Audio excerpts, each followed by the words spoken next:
যাচ্ছে ওনার বাচ্চাকে একটুখানি দেখার জন্য, একটু এক নজর দেখার জন্য, বা একটুখানি হাতে একটু টাকা দিয়ে আসার জন্য, যে বাবা তুমি ভালো থাকো, বা বাবা তুমি কষ্ট পেও না, বা এটা সেটা আমরা যা করার তাই করছি। তো মা হিসেবে আমি বলবো, মামুনের মা আসলে হয়তো তার সন্তানকে সুশিক্ষিত করতে পারেনি। আমি এটা বলবো যে হয়তো মামুনের মা মামুনকে অপরাধ করার হাত থেকে বাঁচাতে পারে নাই।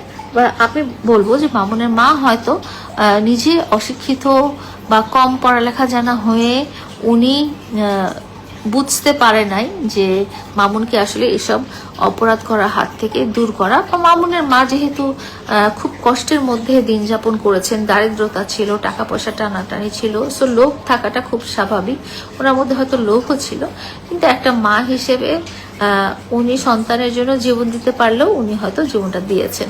তো এই সমস্ত কিছুর পরেও আমি যেটা লিখনকে বলবো, যে লিখন তুমি আর ওনার আম্মুকে নিয়ে আর একটা কথা বলো না। এটা তোমার পাতানো বোন বলো, বা মামুনের স্ত্রী বলো, বা তোমার বন্ধুর ওয়াইফ বলো, বা বোন বলো, বা ফ্যান ফলোয়ার যেটা বলো, সেই হিসেবেই আমি তোমাকে আসলে রিকোয়েস্ট করবো লিখন, যে তুমি ওনাকে নিয়ে আর কোনো রকম কথা বলো না, কোনো রকম মন্তব্য করো না, কোনো রকম ভিডিও বানাও না, কোনো রকম স্টেটমেন্ট দিও না।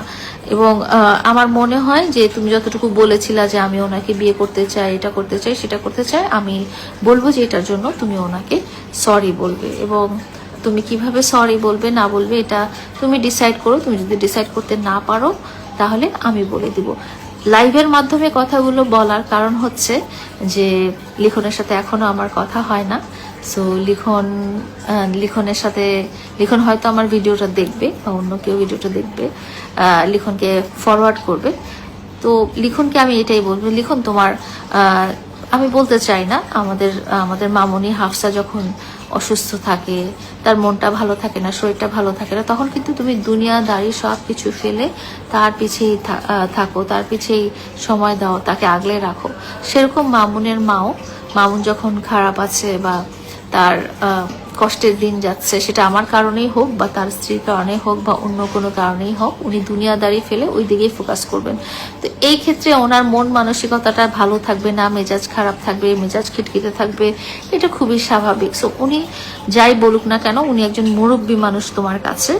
তো আমি বলবো যে এই ধরনের কথাবার্তা এবং এই ধরনের অশালীন কথাবার্তা আমি লিখনকে বলবো যে লিখন please stop right here. And তোমার যেহেতু সুযোগ আছে, যেহেতু উনি তোমাকে ব্লক করে দেননি, যেহেতু উনি তোমার সাথে দেখা করতে পারেন, বা তুমি ওনার সাথে দেখা করতে পারো, তুমি ওনার সাথে কথা বলতে পারো, আমার অনুরোধ হবে তুমি ওনার কাছে সরি বলবে, ওনার কাছে বলবে যে আমরা সো ফার আপনাকে নিয়ে যেসব অপমান সূচক কথাগুলো বলেছি সেগুলো যেন উনি আপনাকে মাফ করে দেয়। একটা কথা কি লিখন, কাউকে সরি বললে কেউ কখনো ছোট হয়ে যায় না।